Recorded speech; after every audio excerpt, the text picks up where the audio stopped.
Hello, comment ça va? Alors c'est simple, moi avant de faire de la création de contenu, j'ai fait des jobs alimentaires, on va dire. C'était vraiment juste pour gagner ma vie. Et je ne sais pas ce que j'ai eu, mais je vais enchaîner tous les jobs de merde. Tous les red flags et tout, je les ai tous eus. Donc je me suis dit, pourquoi pas en faire une vidéo, au moins c'est anecdotique, c'est rigolo. Dites-vous, j'ai tellement d'anecdotes que j'ai tout noté. Et comme ça, je vais essayer d'aller par ordre chronologique. C'est vrai que sinon, moi je perds très facilement le fil. Mais avant tout ça, c'est des anecdotes, c'est des petits potins. Donc on se met à l'aise. Comme moi, vous pouvez prendre un petit plaid parce que commence à faire frais, hein. Je vous conseille de mettre pause, allez vous faire une petite boisson chaude et on est parti pour, allez, 10-15 minutes de papotage.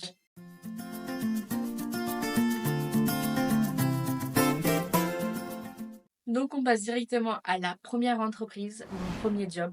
Pour vous mettre dans le contexte de cette entreprise, c'était un supermarché, un marché, je sais plus comment on appelle ça, où en fait on est employé polyvalent. Donc on peut faire de la caisse, de la boulangerie, du facing. En fait, on fait vraiment de tout. Donc les anecdotes vont vraiment partir dans tous les sens parce que j'ai fait un peu tous les jobs dedans. Et vu que c'est mon premier travail, je n'osais pas du tout dire non. Donc j'ai accepté des choses que je ne suis pas censée accepter. C'est parti pour la première histoire, un genou enflé. Ça faisait déjà 3-4 mois que j'étais dans cette entreprise, sauf que là, un matin, je me lève et j'ai le genou qui est rouge derrière et qui est enflé. Je vais quand même au travail, mais je leur dis simplement que je ne veux pas être de boulangerie si possible parce que j'ai mal au genou, il est enflé, si je peux être de caisse pour pouvoir être assise. Et là, on me dit non, non, Pierrette, non, non, non. En fait, on t'a prévu tout à la boulangerie, donc tu te mets à la boulangerie. En gros, c'est des cartons de 20 kilos de surgelé que tu poses, que tu lèves, que tu poses, que tu lèves. Donc je commençais à 6 heures pour faire la préparation, sachant que le magasin ouvrait à 8h30. À 9 heures, je prends ma pause, je suis en pleurs, je suis pas bien.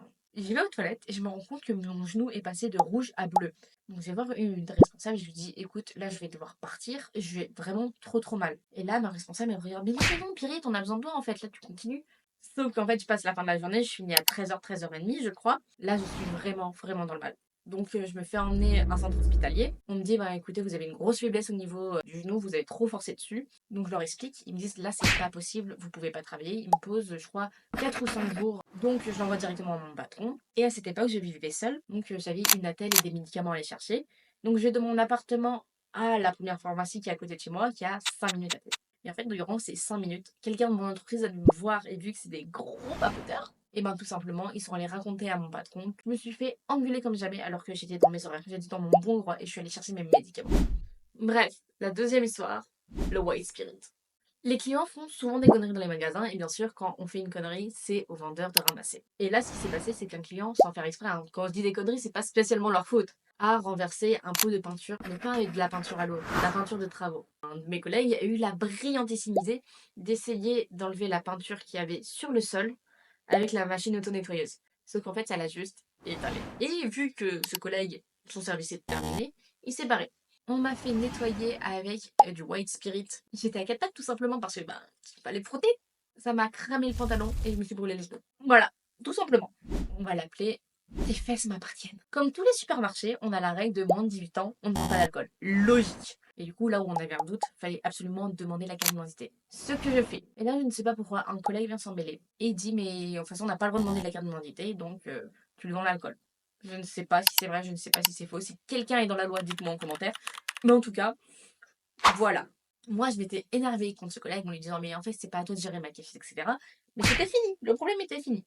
Le patron en a entendu parler. Au moment où j'étais à la salle de repos, je vois le patron débouler avec ce collègue en train de s'engueuler comme jamais. Le patron adorait crier. Le patron, il criait tout le temps. Je vois le patron prendre mon collègue par le callback, le coller au mur et lui dire, en des termes un peu moins polis, tes fesses m'appartiennent. Le collègue était peut-être content à ce moment-là, mais ce n'est pas une raison pour être maltraitant. Et la dernière histoire de ce magasin, une histoire que j'ai peut-être déjà racontée sur les réseaux, si je me rappelle bien. On va l'appeler un client roi. J'étais de fermeture de caisse. Un client, 10 minutes avant la fermeture, vient me poser un sac de notre marque derrière la caisse et fait je finis mes cours, je reviens. Pour l'histoire, il faut sachez que cette personne était noire, très important. Et du coup, il avait rempli un deuxième sac, il pose les produits, et je lui passe l'autre sac en me disant il va poser sur ta pièce. Il passe directement de l'autre côté de la caisse avec le sac toujours rempli, et genre pas posé. Et je lui dis excusez-moi, vous avez déjà pris ces articles? Il m'a dit oui, je suis passé à votre caisse il y a 1 heure. Comment vous expliquez qu'on voit 500 clients à la journée? Minimum. Donc je lui dis gentiment, excusez-moi, mais j'aurais besoin du ticket de caisse parce qu'il y a des produits de notre marque, donc je ne peux pas vérifier.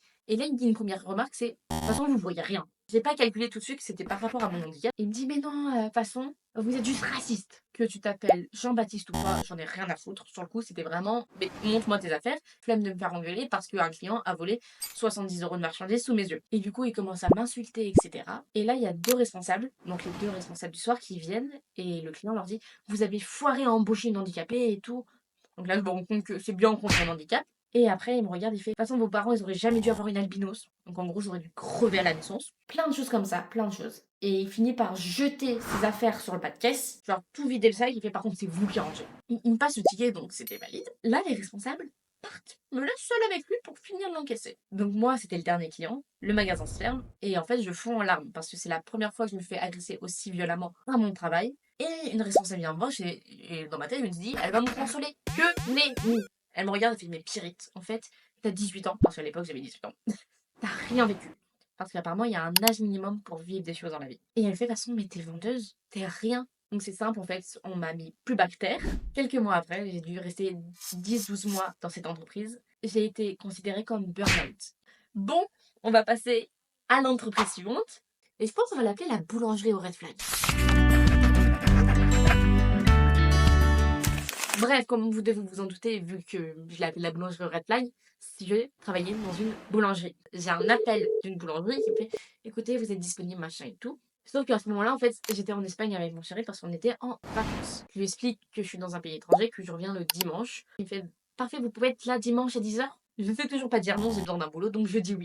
Et là commencent toutes les petites anecdotes. Il faut sachez que je suis restée un mois dans cette entreprise. Et dites-vous que c'est très peu pour un mois. On va commencer par simple. La première chose, c'est le travail non payé. Du coup, j'arrive toute pimpante à 10 h à la boulangerie. On fait un entretien de 5-10 minutes. Il me dit: «Y a pas de souci, on va faire un test». Et du coup, en fait, il m'a fait faire un essai de 3 heures. J'ai commencé à 10 h, j'ai fini à 13 h. Déjà, pour ceux qui ne sont pas encore dans le monde du travail, il faut savoir que même un test d'essai doit être payé. Et il me dit: «Nickel, ben, vous pouvez revenir demain. Vous commencez dès demain». Voilà. Et il faut sachez que du coup, pendant 4-5 jours, je n'avais pas de contrat de travail pendant que je travaillais chez eux. Ça va être que des trucs un peu courts comme ça. Donc on passe sur la deuxième. C'est l'apprenti qui forme. Alors en gros, faut savoir que c'était une petite boulangerie, donc on tournait. Normalement, il y a 4 personnes pour les jours de repos, machin et tout. Il y a une personne le matin, une personne le soir, et le midi, en fait, on est deux. Parce qu'il y a un rush à midi. Et du coup, ce qui se passe, c'est qu'on me forme, et au bout de, allez, une semaine. Une semaine, c'est très peu. La personne se met en arrêt maladie. Sauf que le patron avait pris une apprentie qu'on devait former. Vu que j'étais le matin, c'est qui se l'est coltiné? Moi, ça faisait une semaine, j'étais dans l'entreprise. J'étais censée former une apprentie. Je n'avais jamais fait de boulangerie. C'est tout aussi simple que ça. Vraiment, j'ai rien d'autre à dire, c'est pas normal. Pour la troisième partie de cette entreprise, ça sera plein de mini trucs, mais on va dire que c'est les vendeuses qui font la loi. Donc il y avait 2 vendeuses un peu plus anciennes et moi. J'ai vu avec le patron une manière de disposer les sandwichs. Je l'ai dit à une des filles et j'ai fait: «Eh, bon, le patron m'a dit ça». Et après, c'est aller raconter à l'autre que j'avais menti, que j'avais dépassé le patron. Des gamineries comme ça. Là, je me dis: «OK, je m'en fous». Sauf que le patron a donné raison aux filles en disant: «Bah écoute, elles sont là depuis plus longtemps, elles savent mieux que toi». Ça faisait 2-3 jours que j'étais là. La fille qui était partie en arrêt maladie, justement, juste avant de partir en arrêt maladie, m'avait dit: «Au fait, pendant l'été, normalement, on a toutes au moins un dimanche par mois. Là, tu auras pas tes dimanches parce que moi, je récupère tous les week-ends de tout le monde parce que j'ai une entreprise dans le sud», on était dans le centre, hein, où, je loue des bungalows et je dois aller les nettoyer le week-end. Donc en gros, elle était en train de me dire: «Tu auras pas tes week-ends alors que c'est écrit dans ton contrat». Et le patron était totalement d'accord avec ça. Les 2 pouvaient changer d'horaire quand elles voulaient, c'est-à-dire: «Oh non, je préfère ce jour, machin et tout». En fait, ça me retombait sur moi. Il me disait: «Mais en fait, tu prends son jour, elle a un truc à faire, et cetera, et cetera». Tout le temps. Et en fait, c'était que des conneries comme ça avec ces 2 filles. J'ai appris après qu'elle parlait aussi sur mon dos, mais ça m'étonne même pas vu qu'elle parlait sur les 2 autres. Un bordel sans nom. Puis tout simplement, pour la dernière partie, c'est les jours de repos non faits. Et en fait, entre le bordel de l'apprentie qu'il fallait former, celle qui s'est mise en arrêt maladie, celle qui s'est barrée, j'ai travaillé un mois là-bas. 14 jours sans repos. Et encore, j'aurais pu avoir plus. Je pense vraiment que j'ai eu, allez, 4 jours de repos sur le mois où j'ai travaillé là-bas. Et en parlant du repos non fait, il y a aussi les heures non faites. C'est-à-dire que tout simplement, notre contrat stipulait qu'on arrivait à 6 h et qu'on partait à 19h30 le soir. Sauf qu'en fait, le matin, on m'a dit tout de suite: «Écoute, t'es seule, ça va jamais le faire, il faut arriver à 5h30. Être prête à 5h30 pour tout préparer». Et le soir, en fait, il faut fermer à 19 h et il y avait tout le gros ménage à faire en une demi-heure. Il faut que ça soit clean, une boulangerie. Donc il y a eu pas mal d'heures non payées. Anecdote, il avait 3 boulangeries, le mec, il en reste plus qu'une. Celle où j'ai travaillé a fermé genre 3 mois après, je crois, quelque chose comme ça. On arrive déjà à la moitié de cette vidéo. On passe sur la troisième des 4 entreprises. Hello, je suis la Pierre du futur qui a fini de tourner cette vidéo et qui se rend compte qu'il a peut-être oublié de vous demander quelque chose. Avant qu'on passe à l'entreprise suivante, n'hésitez pas à vous abonner, liker, commenter, partager. Vraiment tout pour m'aider à grandir et à grandir cette chaîne. Franchement, je vous en serez infiniment reconnaissante. Je ne sais pas comment appeler, c'est la patronne la fausse gentille. Pour vous mettre dans le contexte, pareil, c'était une boulangerie, mais genre une chaîne de boulangerie un peu connue, etc. Du coup, quand je passe mon entretien, comme à chaque fois, à chaque entretien que j'ai passé, j'ai toujours dit que j'étais albinos, mais que je ne voulais pas me déclarer MDPH. La patronne m'a tout de suite dit, il n'y a aucun souci, tu fais comme tu veux. Et du coup, on m'a dit qu'on comprenait totalement mon handicap, que c'était possible avec tous les postes, parce que pareil, c'était polyvalent, et c'est ce que je recherchais, je voulais pas faire toujours le même poste. Tout simplement, au bout de 2 mois, en fait, on me mettait toujours au même poste parce qu'ils s'étaient rendu compte qu'il y avait des trucs incompatibles avec mon handicap. Ce que je peux comprendre, sauf qu'en fait, quand j'ai demandé et que j'ai expliqué comment se passait mon handicap, etc., on m'avait dit oui, on m'avait assuré, on n'avait même pas fait un test, on avait assuré que oui. Je vous jure que faire que du comptoir, c'est très long. C'est très très long. Et en plus, c'était pour des raisons de ménage. Par contre, le soir, j'avais plein de ménage et c'était le truc où il y avait toutes les miettes de viennoiserie, etc. Il ne devait plus rester une miette. La deuxième story de cette entreprise, on reste sur l'handicap. C'est l'AMDPH à tout prix. Ça va être très simple. Je vous ai dit que pendant tous mes entretiens, je disais que j'étais albinos et que je ne voulais pas m'inscrire à la MDPH. C'est simple, j'ai dû rester 6-7 mois dans cette entreprise. Toutes les semaines, on me parlait de la MDPH. On m'a déjà refilé en douce, genre dans mon sac, un papier MDPH. On m'a déjà pris au bureau pour me reparler de la MDPH. Pourquoi? Parce que simplement, ça leur apporterait des aides et aussi le quota d'handicapés. Parce qu'en même temps, on va parler de handicap avec cette entreprise. Il y avait une personne qui travaillait, qui n'a pas eu de chance au loto de la vie. Cette personne était autiste et épileptique. Le nombre de remarques que j'ai entendues sur ce pauvre parce qu'il ne faisait pas comme il voulait. Une fois, quelqu'un est venu râler parce que le pauvre était en train de faire une crise épileptique alors qu'on était en plein rush. Et du coup, ça faisait perdre du temps. Ah, je vous laisse digérer l'info comme vous voulez, moi je l'ai toujours pas digéré. Pour la troisième anecdote, je suis en train de me rendre compte que j'ai vraiment pas eu de chance sur mes maladies et le boulot qui n'était pas compréhensible. Prête à crever, mais il faut travailler. Ça faisait 2-3 jours, j'étais mal. Quand je vous dis que j'étais mal, en gros, je toussais tout le temps. Je devais porter un masque, j'avais mes médicaments. En gros, parfois, je devais appeler quelqu'un à l'avant parce que j'avais vraiment une quinte de tout énorme et que je pouvais même plus parler aux clients. Et là, j'ai eu une des pires quintes de tout pendant cette maladie, c'est-à-dire que je me suis retrouvée au sol à l'arrière du magasin. Un des responsables appelle le SAMU et le SAMU lui dit qu'il faut que j'aille voir un médecin, mais qu'en fait, vu que maintenant j'arrivais à respirer entre-temps, il ne pouvait pas se déplacer alors que voilà, j'étais dans un état stable. Le patron a compris que en fait, je pouvais continuer à travailler. J'étais en arrêt maladie 4-5 jours après, parce que je pouvais plus. Et les 4-5 jours d'arrêt maladie que j'ai eu sont en lien avec la dernière anecdote. Jour de repos, oui, puis non. Ça faisait un moment que j'avais demandé un jour de repos en particulier. Et ils étaient tout à fait d'accord. Le jour de repos était censé arriver, je crois, 2-3 jours après les 4-5 jours d'arrêt maladie que j'avais posés dans les soirs précédentes. Et en fait, ce qui se passait, c'est que j'avais un rendez-vous à 2 heures de bus de mon entreprise. Un rendez-vous que je ne pouvais pas décaler du coup maintenant. Et je viens, pendant mes 4-5 jours d'arrêt maladie, voir mon planning de la semaine suivante et je me rends compte que je n'ai pas ce fameux jour de repos. Je lui demande des explications, etc. On me fait, bon, en fait, vu que tu étais malade, quelqu'un d'autre en avait besoin de ce jour, donc on te l'a décalé. Du coup, j'avais une semaine de préavis. Et là, je me suis dit, fais chier, c'est bon, j'ai pas envie de faire un burn-out comme l'autre fois. Le dernier jour, c'était le jour où je devais aller à 2 heures de chez moi. Je les ai fait, je me suis levée très tôt, je suis rentrée à temps, je suis allée faire mon travail et je suis partie de l'entreprise. Donc, c'était finito avec cette entreprise. Et on arrive donc à la toute dernière entreprise. On va l'appeler la pire décision. Et là, cette entreprise, c'était tout simplement du téléconseillage pour un opérateur téléphonique.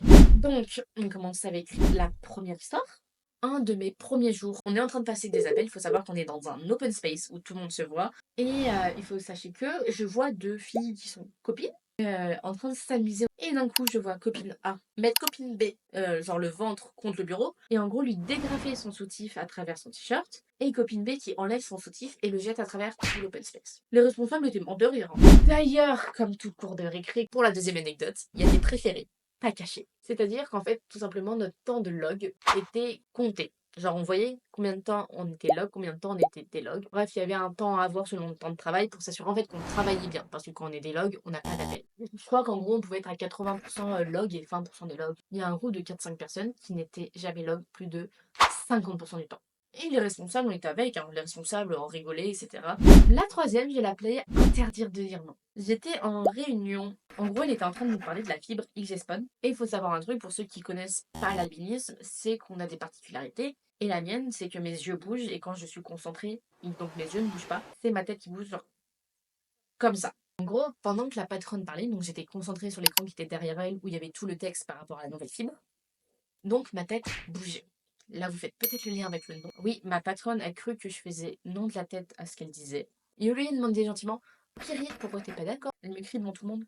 Mais pourquoi tu dis non, Pierrette? Et là, moi, en fait, j'étais concentrée sur le truc. Le temps que je réalise, je regarde ma collègue qui est tout le temps à côté de moi, donc elle savait très bien ce qui se passait. Et là, j'ai un rire nerveux en mode c'est un nystagmus? La patronne est venue s'excuser l'heure après. Soit tu connais un peu mieux tes employés, soit tu sais que j'ai un handicap et tu ne m'affiches pas devant tout le monde. Bref, voilà, c'était 4. Je pense que j'ai fait que ces 4 jobs. À chaque fois, j'ai eu des red flags, des red flags, des red flags. Et c'est pour ça que je veux, j'en suis là, que je suis créatrice de contenu, que il me reste 8 mois de chômage pour réussir sur les réseaux, que je fais tout parce que je n'ai pas envie de retourner dans des entreprises qui sont comme ça. Je vous remercie d'avoir pris le temps de m'écouter. J'espère que vous avez bien profité de votre café. Moi, à force de parler, j'ai peut-être un peu oublié, donc go boire du café froid. Je vous fais des gros bisous. Je vous dis à la semaine prochaine parce qu'on me retrouve tous les samedis à 17h sur cette chaîne. N'oubliez pas d'aller me suivre sur TikTok et sur Insta. Et allez, bisous!